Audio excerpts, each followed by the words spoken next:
Everybody, kindly please stand up. And Mamarto, please lead the prayer.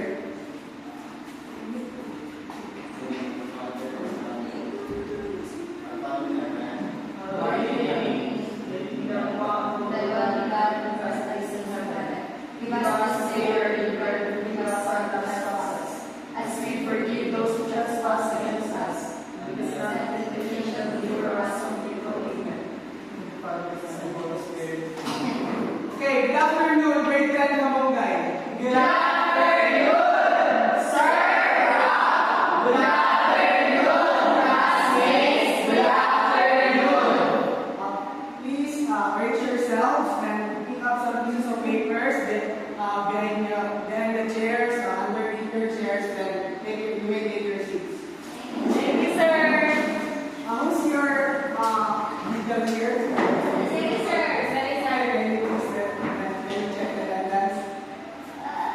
I have here prepared a set of rules for my class. Everyone, please read. Arrive on time. Listen attentively. Raise hand before speaking. Respect everyone. Use kind words and actions. Follow directions. Participate actively. Collaborate positively. Do your best. Keep classroom tidy. Are my classroom rules clear? Yes, sir. Okay, but before I proceed to an activity, do you have any idea what was our previous topic last meeting? Anyone? Anyone? Yes, Brian. Our last topic, last meeting, sir, was all about components of consumer stuff. Yes, very good. Our last topic last meeting was all about the components of consumer health. So now, let's proceed to an activity which is called Guess Me. Everyone, please read the instructions. The teacher will present the keywords and the definitions at the same time. The students will identify what definitions suits better to selected keywords. So I have here prepared 5 different questions which is connected to our topic. So the first question is, Diet. who knows the answer of what is diet? Yes, everyone. Yes. Letter A, combination of foods and drinks a person regularly consumes often, planned to meet specific health, fitness, or personal goals. Letter B, a physical activity that enhances or maintains physical fitness, overall health, and well-being. Letter C, person's overall emotional, psychological, and social well-being. What is your answer, John? I think, sir, letter A. Is letter A the correct answer? Yes. Anyone? No. What is the answer? Letter A, please. Letter A? Okay, let's check. You're right. So let's give Pechon a McDo clap. Who knows the McDo clap here? No, sir. None, sir. So the McDo clap is like this. 1, 2, 3. 1, 2, 3. Loud protocol. Okay, kayo daw. 1, 1, 2, 3, go.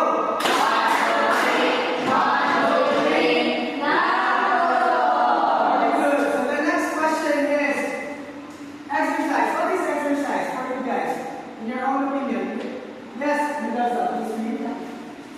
Exercise. A. Combination of foods and drinks a person regularly consumes, often planned to meet specific health, fitness, or physical goals.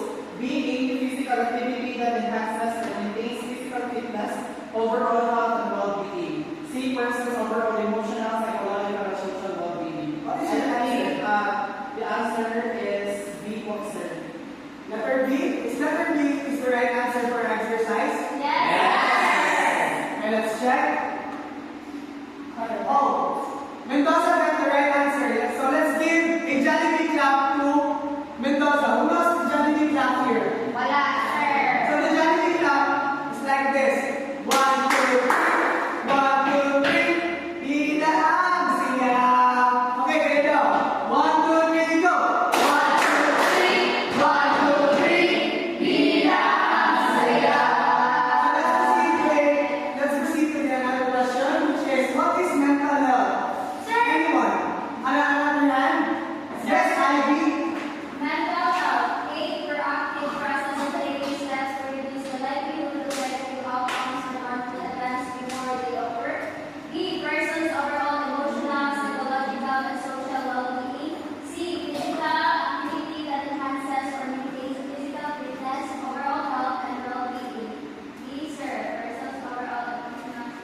Is Ivy correct?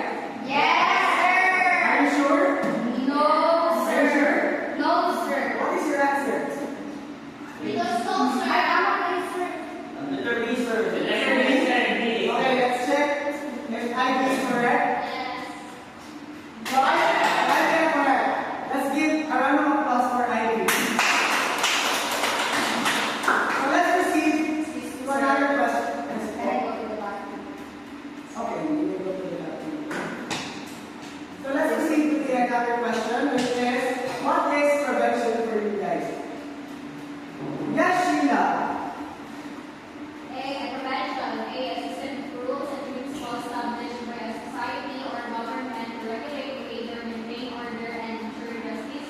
B. General direction in which something is developing or changing over time. C. Proactive process of taking steps to reduce the likelihood of negative outcomes or harmful events before they occurs. What is your answer? C, is C correct? Yes, Are you sure? Yes. Okay, let's check Sheila's answer. C, proactive process of taking steps done. Ay, tama. So let's give a lion dance clap to Sheila. Who knows the lion dance clap here? Wala ba? So ito yung lion dance clap. 1, 2, 3, roar. 1, 2, 3, roar. 1, 2, 3. Okay, Lopez. 1, 2, 3, go. 1, 2, 3, roar. 1, 2, 3, roar. 1, 2, 3, roar. Very good. So let's proceed to the last question, which is, what is law? Yes, Marco. A system of rules and principles established by society or government to regulate behavior, maintain order, and ensure justice. B. General direction in which something is developing or changing over time. C. Proactive process of taking steps to reduce the likelihood of negative outcomes or harmful events before they occur. Letter A, also. Letter A, also. What is your answer? A, also. Is it letter A? Yes, Are you sure? sir. Yes. Okay, let's check if Marco's answer is correct. Very good. So let's give a round of applause for Marco. So, do you have any ideas what is our topic for today? Anyone? Does anyone know? Yes, Lee? Do you have any idea? Anyone? Sir, I think sir our topic for today is all about this na naman sir, this na like sir. Sir, na called sir. Oh, you may go. Ayan sir. You can call a friend. Yes, Brian. I think it's all about the laws of the environment. Laws of environment. Thank you. Anyone? Yes, Angel. I think, sir, our topic for today is all about physical activities. Physical activities. Maybe. Anyone?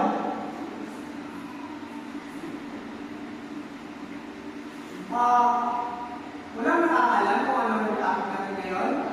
Yes, Angelica. Ways to manage grants, issues, and concerns, sir.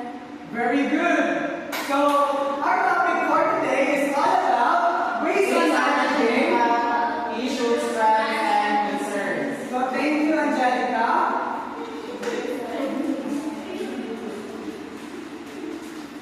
So now, we will proceed to our second activity, which is called the reporting activity. Can everyone read? But before that, everyone, let's read the objectives first.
Okay, group 1 here, then group 2 there.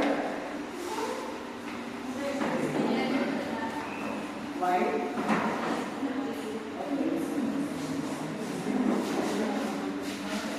So here's for group 1. Group 1.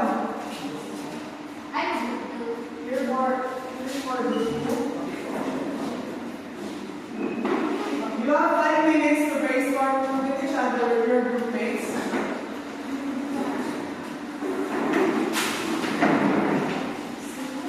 Good afternoon, sir. Sorry for late. We come. Where are you late? The three of you, where are you late? Sir, nagbasa po kami ng paper ng yes, sir. Your group 1, group 2, then bukan your group 1. Okay, sir. Sir, President, ito po yung group 1.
Within the two groups, you may choose two representatives.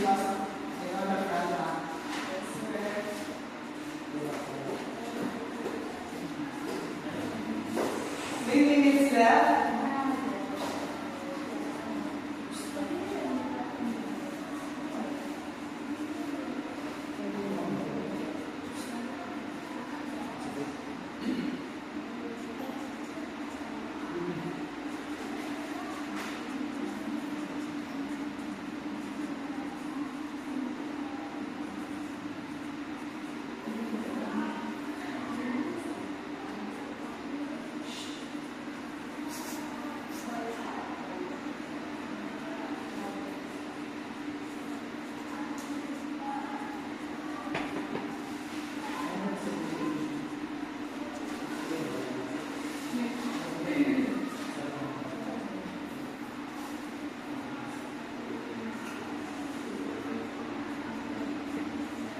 Two minutes left.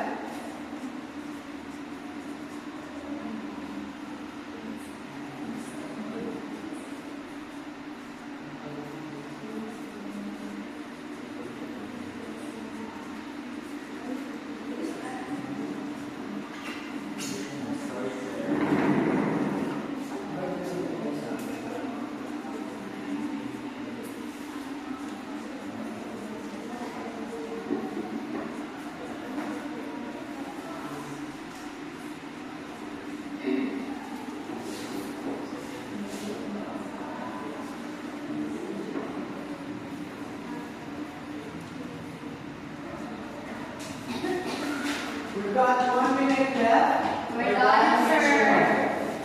If you're done, you can move here. We want to take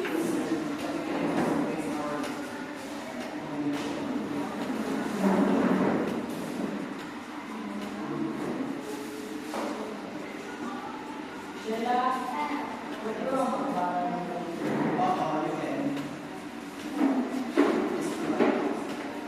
Teacher, not Okay, 30 seconds left.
go back to your chapter 6 now. And then group 2, you're the first to learn the class topic. Okay, you go. Group ko, sir. In what else?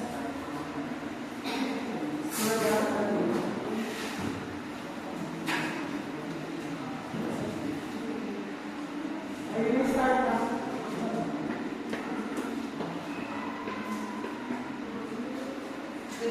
Good afternoon, everyone. So the assigned tasks for us are the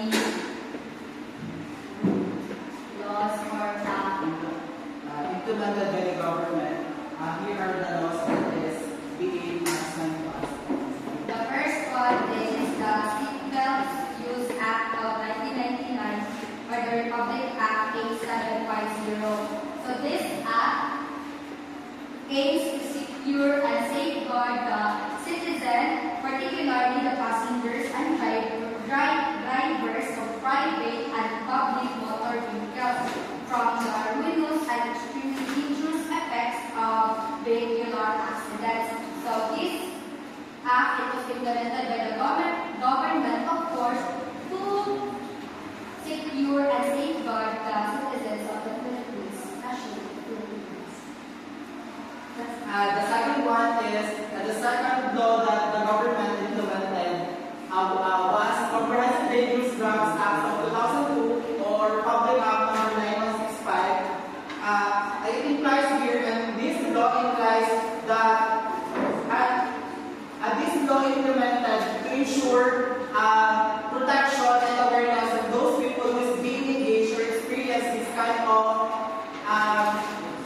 a problem wherein people is engaging to drugs, and also not just in physical but also giving awareness sa ating mental well-being. Second one is National Environmental Awareness and Education Act of 2008 or RA number 9512. It's a very clear and it's a very clearly that this law is implemented for us to be able to promote environmental awareness so that we would be able to help the people in the community to maintain the cleanliness of our environment. Okay, thank you, group 2. Next, group 1. Who's the presentation for group 1? Let's do it. The first Republic Act of 1991 is the Republic Act 7394 or the Consumer Act of the Philippines. This Republic Act is national policy that which aims to protect the interest of the consumer and buyers of products and services to promote consumer general welfare and to set and maintain standards of conduct for both business and industrial sectors. Second act of the Philippines is the Act of 1998 or RA 8540, means the Philippines AIDS Prevention and Control. This act promulgates policies and prescribed measures for the prevention and control of AIDS or HIV. So there are so many programs that they implemented just to announce individual that about the HIV or AIDS. The last act, the Cybercrime Prevention Act of 2024, RA 10175. So, with the advancement of technology, there are various platforms where we can express ourselves, and especially, it can cause us good or harm. And then, this cybercrime, this is a crime that is taken through online, and this cybercrime will serve us as protection and awareness to everyone na kung isa man naka-experience of bullying through online or any cybercrime, they can file a case or sue a person under this Republic Act, which is the Cybercrime Prevention Act of 2024. Thank you, Representative. So, I've gathered here 6 laws, or 6 implemented laws in the Philippines, which are the Consumer Act of the Philippines, Philippine AIDS Prevention and Control Act of 1998, the Cybercrime Prevention Act of 2012, the Comprehensive Dangerous Drugs of 2002, the National Environmental Awareness and Education Act of 2008, and the Seatbelts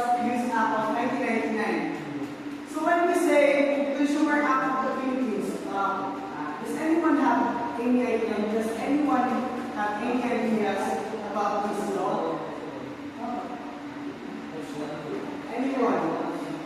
About the Consumer Act of the Philippines? You said earlier that, who's the representative of the Consumer Act? You said earlier that, It aims to protect the consumers served by products and services that promotes general welfare for all the consumers. thank you. You're right, but the Consumer Act of the Philippines was enacted in 1992 in the Philippines, which means that it protects consumers against healthcare, against hazards to the products of the which consumes to the consumers. So let's proceed to the next law, which is Philippine AIDS Prevention and Control Law of 1998. So this law is an promulgating act or an law which protects who are affected or who are experiencing HIV or AIDS, disclaimer for the disease. This law is used to safeguard those who are affected or the people who is experiencing this kind of diseases. And then the next one is the Cybercrime Prevention Act of 2012. Does anyone know here what are cybercrimes? Examples of cybercrimes? Cyberbullying, correct? Anyone? Yes, Mendoza. Scam. Scam, yes. That is a cybercrime. Anyone here? Online harassment. Yes, online harassment. Very good. Child pornography. Another disclaimer, but sorry for the words, but it is correct. Anyone here? Does everyone have idea about Cybercrime Prevention Act law? None? Yes, Mendoza? We all know that not just Philippines but the whole world globally, we are advancing technology so that everything can be posted online. But we need to ensure that what we are posting is we should always think before we click, and also that what we post online we should ensure that we couldn't harm other people. And if we experience this law implemented by the government would help us to address those technical teacher problems. Very good. So dapat ingatan nyo palagi yung kung ano yung ginagawa nyo through online, dahil ito ay nakakadulot ng mapunta kayo sa mga masamang mga gawain, kaya iwasan nyo na lang kung ano yung gagawin nyo. So the next one is the Comprehensive Dangerous Drugs Act of 2002 or the Republic Act 9165. Does anyone here know what is the Republic Act 9165? Yes, Angelica?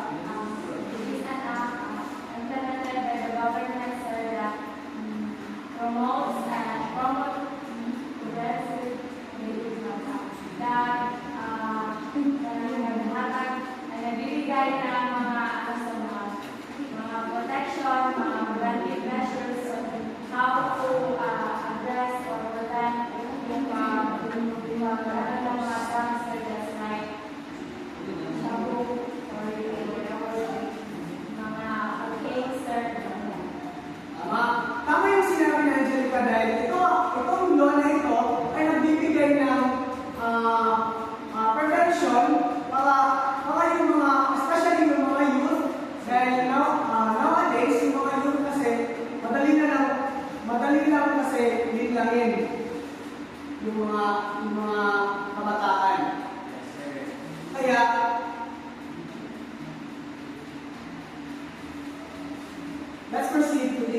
last law, which is the National Environmental Awareness and Education Act of 2008. So, very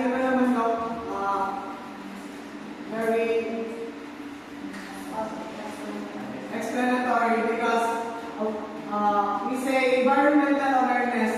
Ito ay nagbibigay ng yung law na ito ay nagbibigay ng awareness para sa society or community na yung mga care is nagbibigay ng mga event just like clean up drive, ano ba? Clean planting, yes. Meron pa ba?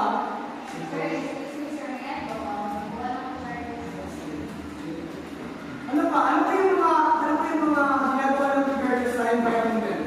Yes, Mendoza. Government nagpapalak po sila sa emotion protection, awareness protection. Yes, very good. So let's proceed to the last topic, which is the Signals Use Act of 1999.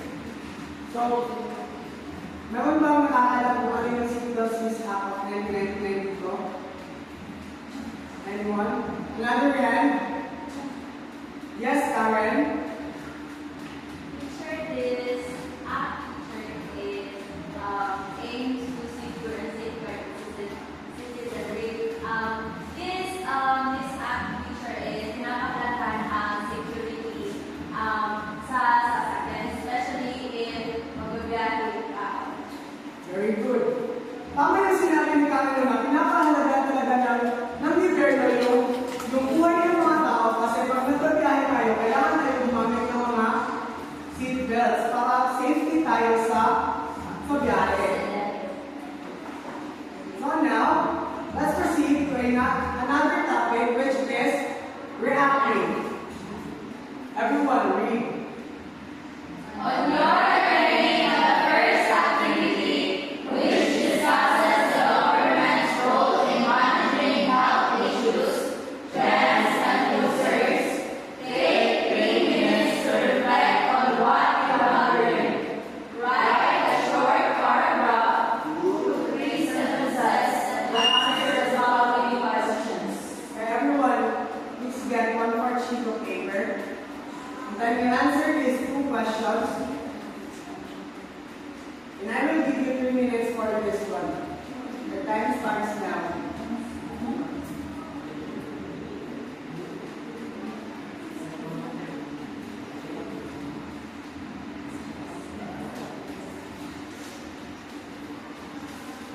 One minute and 30 seconds left.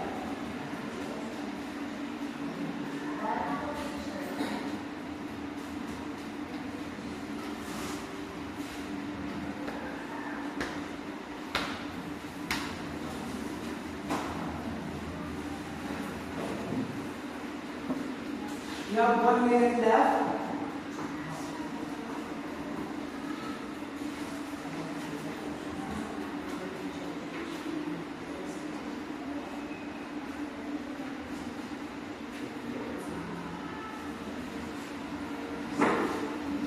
Thirty seconds left.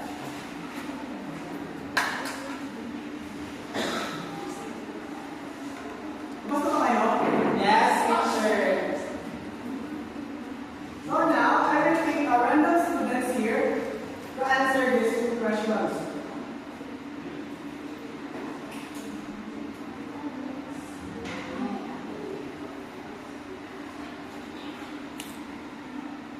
Tayo.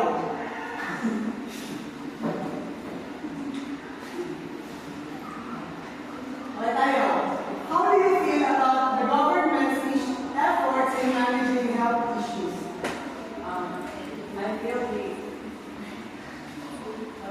about the government's efforts in managing health issues. So I feel the concerns of the government serve, especially in every community, that the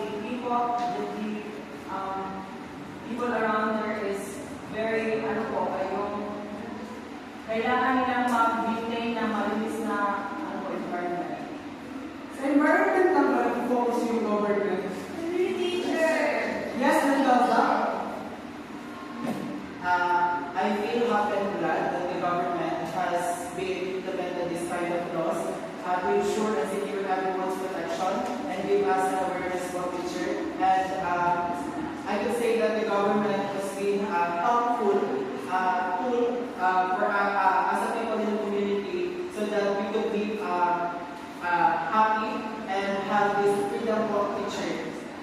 Okay, thank you, Mendoza. What about number 2?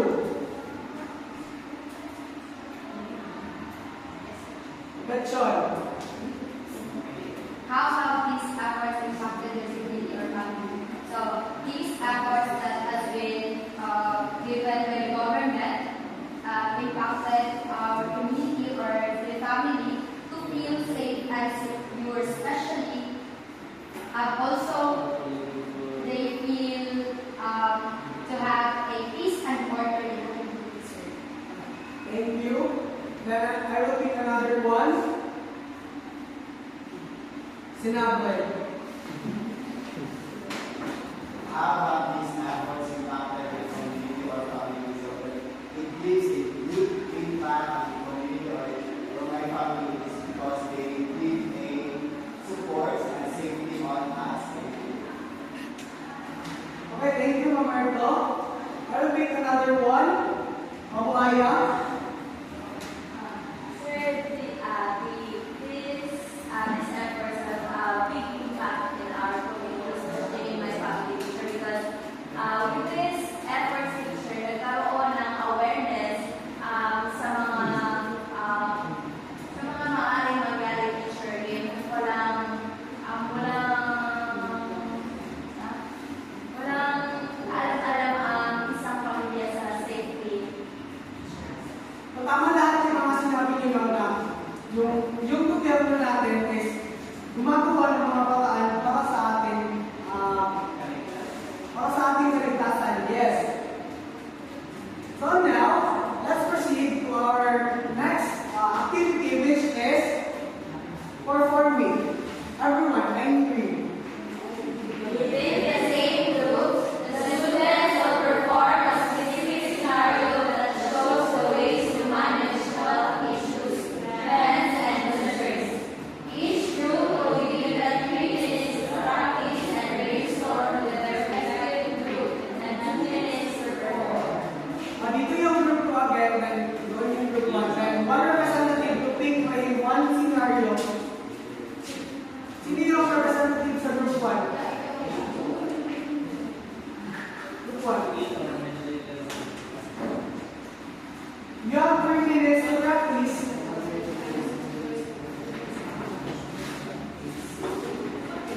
And here's your criteria for the activity.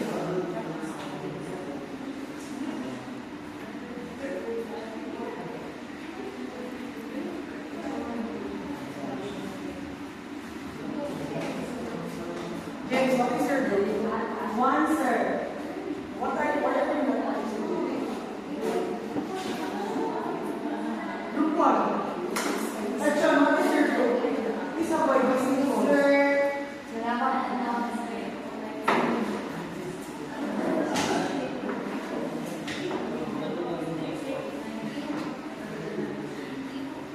We have 2 minutes left.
all about picture. Okay, thank you, Bro. Okay, here's our next one for sequence.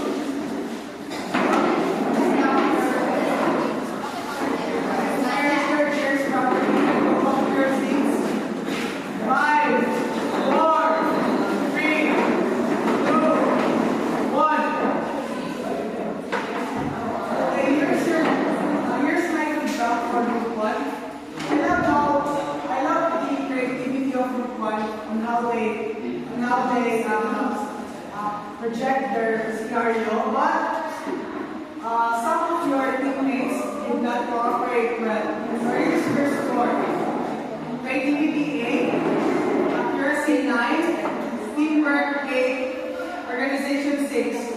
The total of, okay, 8 plus 9 plus 8 plus 6, total of 31. 31 over 40. So sa group 2 naman, maganda din yung scenario nila, then again, yung members nila. So, creativity 8, accuracy 8, ilan na? Tapos teamwork 9, tapos organization 7. Total of 32 out of 40. So, ano nga yung what are the 6 laws implemented in the Philippines? Yes, Rachel? Maybe big one. Sige, dalawa na lang.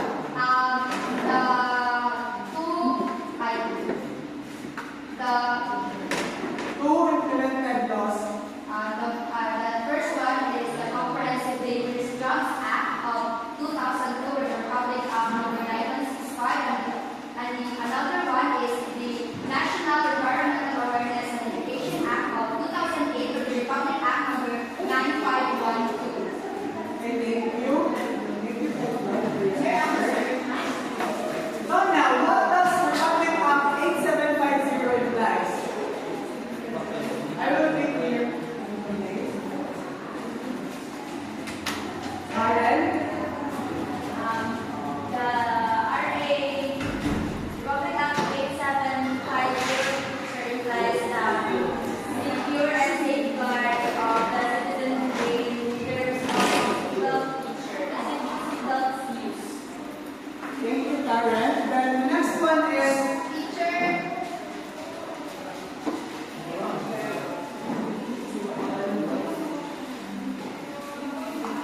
yes, Bukan.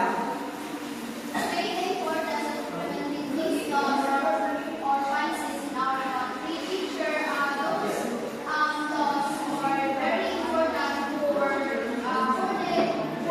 maintaining and ensuring the security and the well-being of all citizens within our country. Thank you. Here's your award. Then the last one is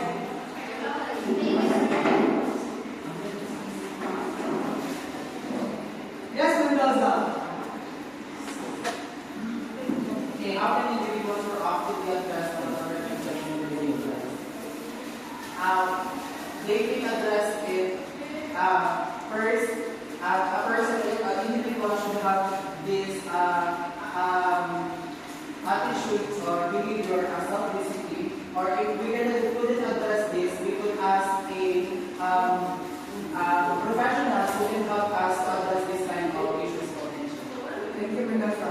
So now, please get one more sheet of paper. 1/4, sir. Let's go. 1 more. 1/4, sir. Then answer this questions.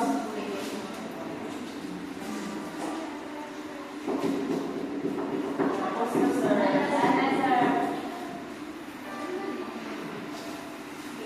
That was Tapos, sir. okay, please pass your papers in front.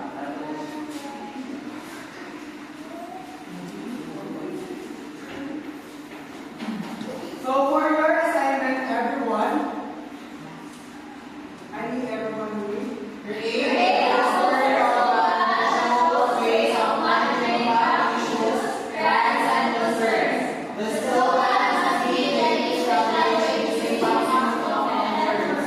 Right?